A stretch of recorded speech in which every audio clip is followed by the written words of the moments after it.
Nabi Ibrahim melihat apa namanya bintang malam hari. Kemudian kata Nabi Ibrahim, falamma janna alaihi al-lailu ra'a kaukaba. Ketika malam hari muncul itu bintang, qala hadza rabbi. Oh, jangan-jangan ini Tuhan. Karena dia bersinar saat yang lain redup.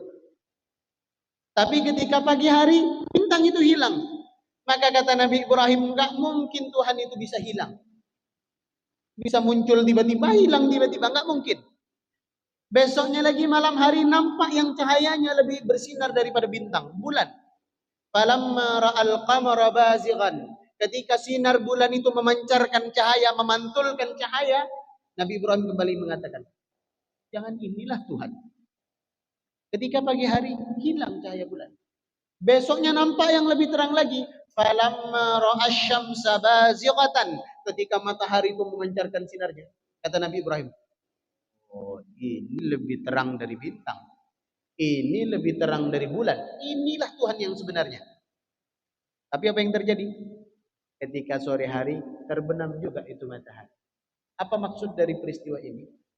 Allah mengajarkan kepada kita bahwa dalam beribadah kepada Allah, dalam menemukan siapa itu Allah sebenarnya, salah satunya yang membuat semakin yakin kita kepada Allah, iqra, belajar, banyak membaca. Bukan hanya membaca yang tertulis, membaca alam semesta. Bagaimana padahal dunia kita, bumi yang kita tinggali ini, 80% itu air. 20% baru daratan. 80% itu lautan. Kenapa kok nggak tumpah ke daratan? Kemudian kita lihat ikan di laut. Kita makan ikan asin. Air lautnya asin, apakah membuat ikannya asin yang hidup di dalam air laut? Enggak. Bahkan kalau kita makan ikan asin, ikannya itu disaring dulu, dipancing dulu, kemudian kita bubuhi garam. Baru dia menjadi asin. Padahal garamnya diambil dari air laut. Kok bisa air asin hidupnya di dalam air yang masin, ikannya nggak otomatis asin? Enggak. Berpikir kita, iqra kita. Maka kata para ulama, iqra itu termasuk membaca alam semesta, termasuk membaca diri kita. Makanya ada ulama yang mengatakan man arafa nafsahu faqad arafa rabbahu. Siapa yang mengerti tentang dirinya, dia akan menemukan siapa Tuhan. Paham?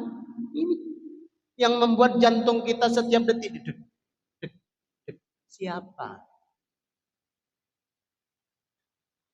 Yang membuat mata sekecil ini tapi lebih canggih daripada lensa kamera ini, siapa?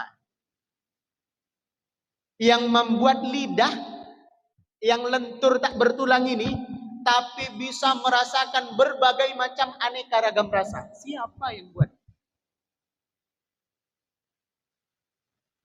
Yang membuat tangan ini dia bisa meraba, dikirim informasi kepada otak. Otak itu hanya sebesar genggaman tangan kita. Itu otak kita. Kita menggenggam, sebegitulah besarnya otak yang ada di kepala kita. Itu berisi miliaran sel yang mampu menciptakan handphone, mampu menciptakan pesawat terbang, mampu menciptakan robot, mampu menciptakan teknologi yang hebat. Dari mana? Dari sel. Dan manusia itu hanya menggunakan maksimal 30% kemampuan otak. Manusia terpintar di dunia itu hanya menggunakan 30% kemampuan otak. Siapa yang buat ini? Kalau kita iqra terus, mengangan-angan terus, membayangkan terus, tafakkur terus, kita akan menemukan siapa Tuhan kita yang sesungguhnya. Itu makna iqra. Maka awal ayat ini, bacalah dengan menyebut nama Tuhanmu yang menciptakan.